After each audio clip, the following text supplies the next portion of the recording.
that the word Allah is it derived or non-derived? We have two opinions, okay?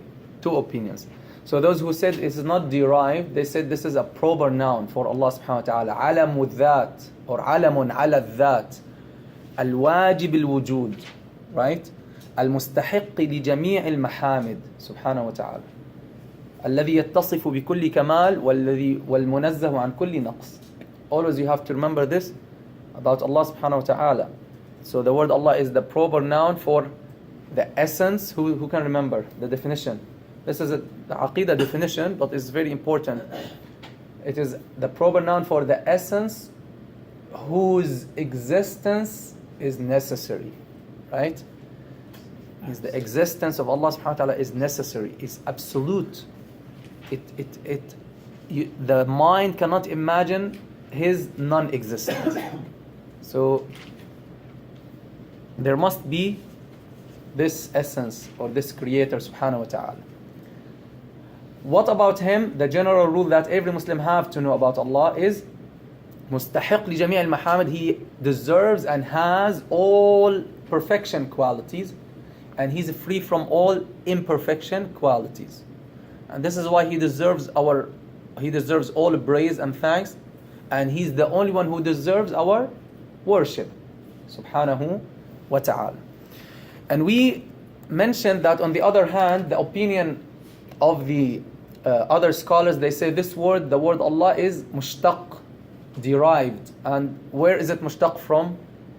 From the word al-ilah. So the word Allah comes from the word al-ilah, right? So al-ilah means the ilah, right? The ilah. So the word ilah, if you remember, we mentioned it has like almost five roots, from alaha, from aliha, from waliha, etc. We explained that in the previous time. And we mentioned that one of the main meanings of the word ilah is al-ma'bud, right? Al-ma'bud. Al-ilah is al-ma'bud, the worshipped one, subhanahu wa ta'ala. And we talked about worship. And we said worship, who remembers the general definition of worship? Every word and action, whether it is internal or external, inward or outward, with which you seek Allah's pleasure. Any word or action that you do to seek Allah's pleasure, that is a type of ibadah. That's the general term or the general definition of ibadah. Examples: for performing your prayer, being kind to others, being dutiful to your parents, birrul walidain, attending such a class. If you're coming to seek Allah's pleasure, that's ibadah, right? But if you're coming because I'm gonna send an email and keep asking you, and you're just coming so that I don't send you emails, then that's not ibadah, right? You're just wasting your time, right? Okay. Also, for example, doing an open house to invite non-Muslims for Islam, is this ibadah or not ibadah? Yes. But from this definition, which is the most broad definition of ibadah, the most broad definition of ibadah is this. From this definition, is it necessary that every ibadah you do, that it must be prescribed in the Quran or the Sunnah in particular? What do you think? Of course not. Of course not. Any word or action you do or you speak, any word you speak, any action you take to seek Allah's pleasure, it is a type of ibadah, general worship to Allah subhanahu wa ta'ala. Of course, it has to come within the general rules of Islam. You cannot do ibadah in a way that contradicts the rules of Islam, the rules of the Quran and the Sunnah, right? So for example, inviting non-Muslims to the masjid on a regular basis and showing them some videos about Islam and showing them some of the Islamic like traditions, etc. Is this something Rasulullah did regularly? Sallallahu Alaihi Wasallam. He did not do regularly. Did the Sahaba do this regularly? They did not do it regularly.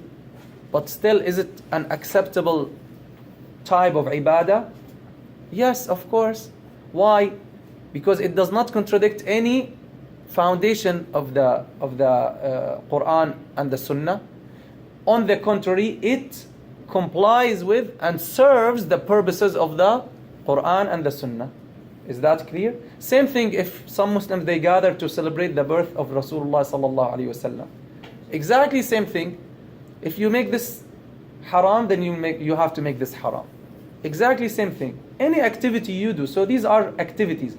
But of course, you cannot claim that this is prescribed as an obligation in the Quran and the Sunnah, or you cannot claim that this is recommended action in the Quran and Sunnah in its specific way.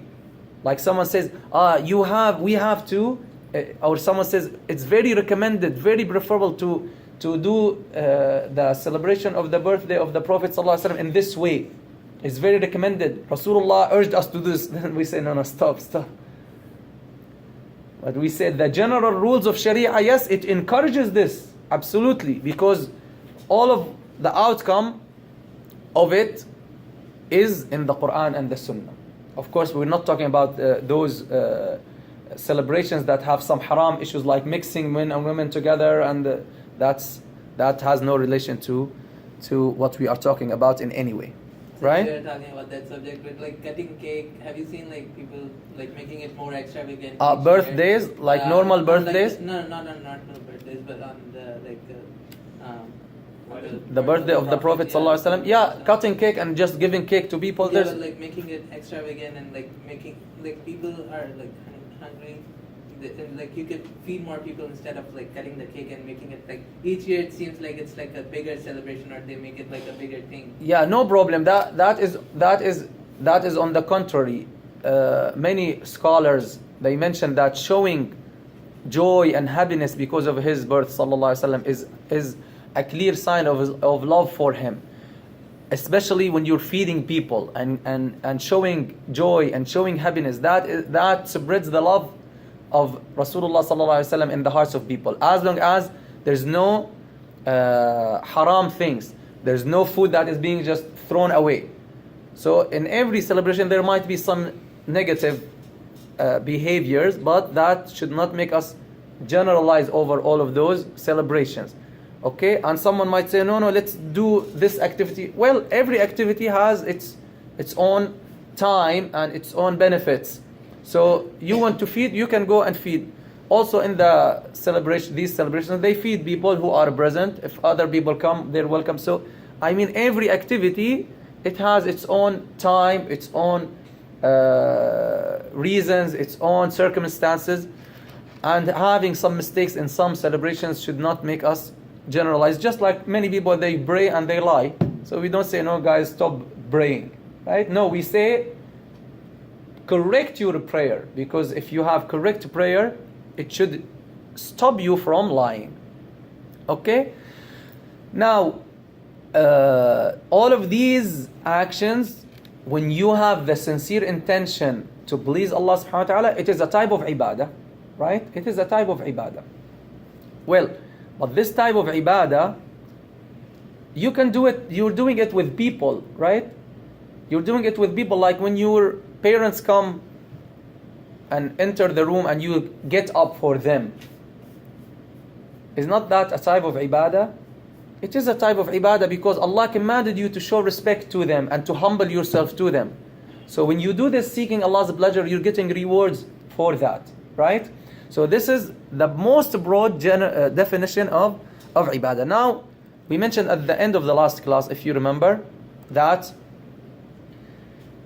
if we have the normal habits like eating and drinking, which is not accompanied with any intention, is that considered ibadah? That is mubah, which means what? Permissible. Eating, drinking, sleeping. Unless you accompany that action with a good intention, then that will turn it into ibadah, means rewardable act. And this shows you the importance of intentions.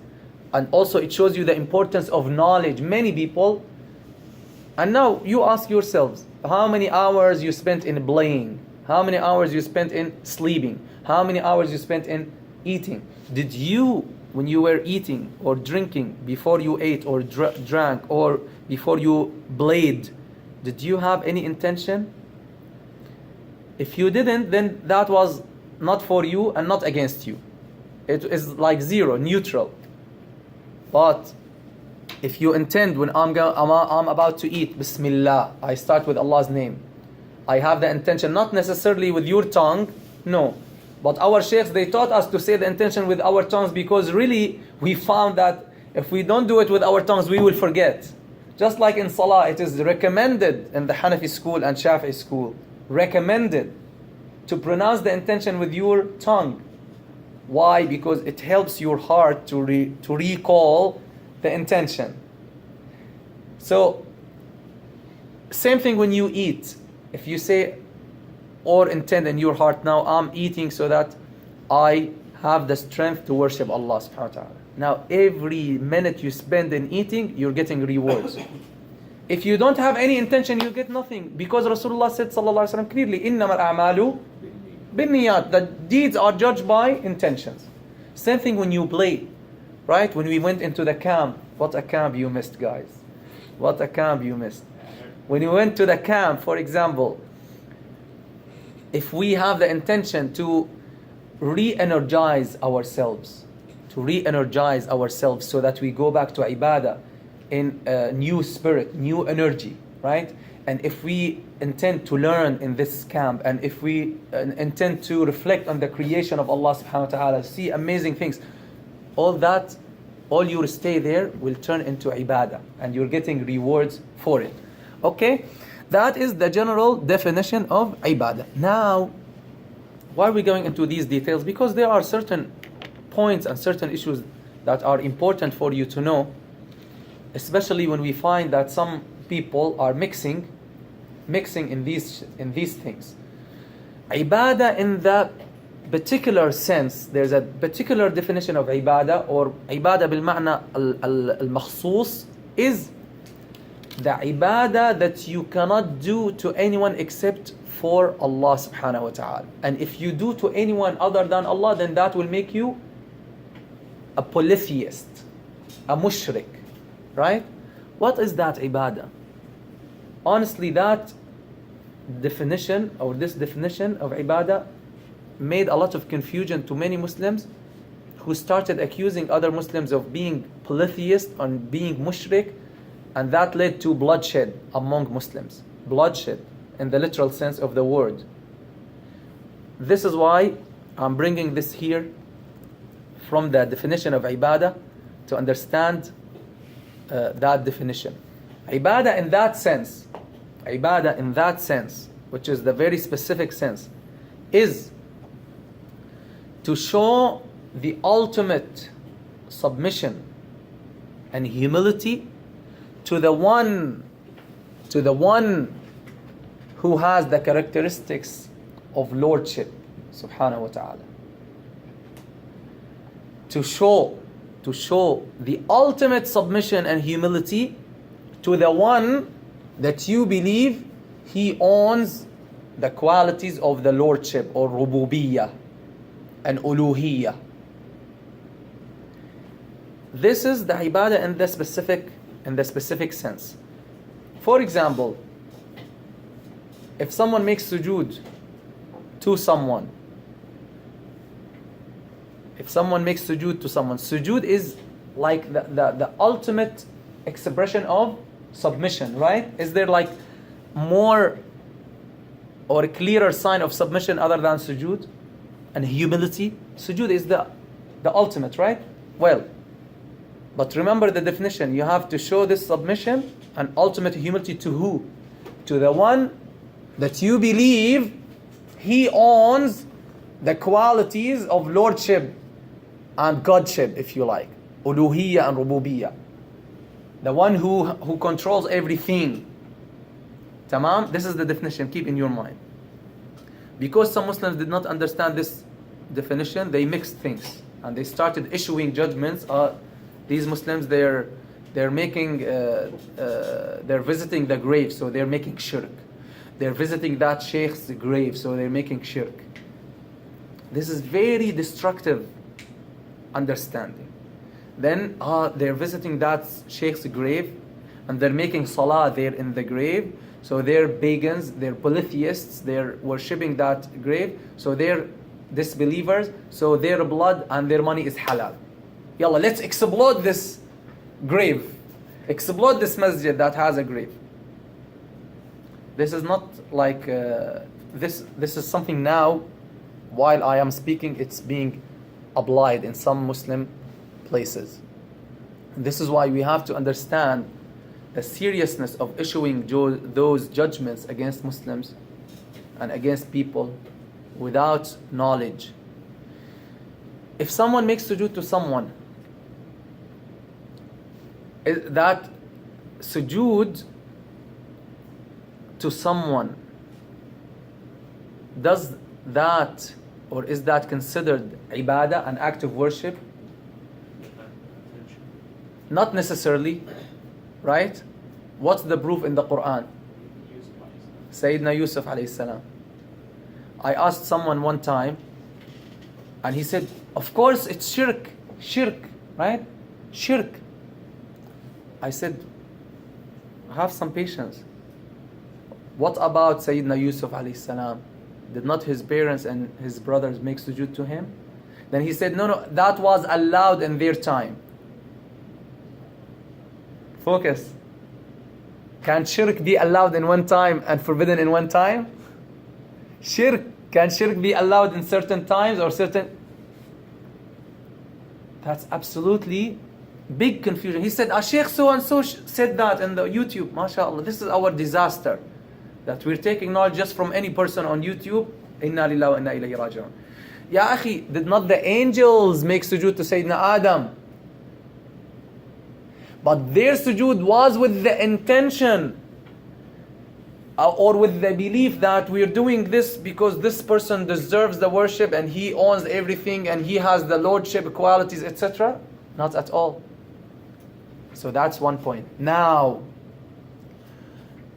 in a different ruling, is sujood permissible in our sharia to another human being? It's not permissible. It's absolutely haram. Is this clear? But there's a huge difference between haram and shirk. Do you see the difference? A huge difference between haram and shirk. If someone makes sujood out of respect and he just goes down to the feet of his mom. If someone wants to kiss his mom's feet, of course he will not raise her leg for him, right? What will he will go down, right? He will go down. Is there more humility than this? Than this, which is sujood, right? Sujood or no? It's sujood. Yeah. He's doing it to kiss his mom's feet. Well, what is that? Is it haram? It's not even haram. Number one, he's not making sujood. Number one, because sujood, you cannot do it to any person because it's haram in our religion. In our sharia, it's haram. In Sayyidina Yusuf's sharia, it's halal. Right?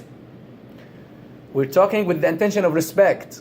With the intention of worship, that's shirk. With the intention of respect, in our sharia, haram. But if someone is he's kissing his mom and he went into very humiliating position. What is this action? What's the ruling of this action? It's mustahab. It's preferable. It's recommended. It's recommended to kiss your mom's feet and your mom's hand, and your father's feet and your father's hand, as Imam Nawawi mentioned and other scholars. So this is something extremely important that we have to keep in our mind in the specific definition of ibadah. Of course, there are people who visit the graves and who visit the scholars or the awliya or the salihin, the righteous people who are buried in the graves, and sometimes they do wrong stuff, but you have to differentiate between what is wrong or what is haram and what is disbelief or shirk or blasphemy. There's a huge difference. We have to be very careful. If you say to your Muslim brother, "Oh kafir," then it will befall one of you, as Rasulullah said, sallallahu alaihi wasallam. So how do you know? And why you put yourself in such a position? This lesson for many Muslims who have been involved in issuing these judgments based on the wrong understanding of the word ibadah. Based on the wrong understanding of the word ibadah. Okay. Also they give another definition that it is the ultimate fear. The ultimate fear of the one who owns the qualities of lordship and godship. Well, if you see a lion and the lion ran out of its cage in the zoo and you're close, what's the level of fear you will have in your heart? What's the level of fear? It's very, very big fear, but is it like connected with any belief towards this lion? It's not. So that's not ibadah, you understand? So ibadah has a clear, specific definition that makes it ibadah. Okay, so we do this ibadah to Allah subhanahu wa ta'ala, we glorify Him, show respect and ultimate humiliation and submission, believing that He is the one, the only one who acquires the kingdom of everything, the ownership of everything, the control over everything, subhanahu wa ta'ala. Another example, so that you inshallah make this very clear for you. Slaughtering.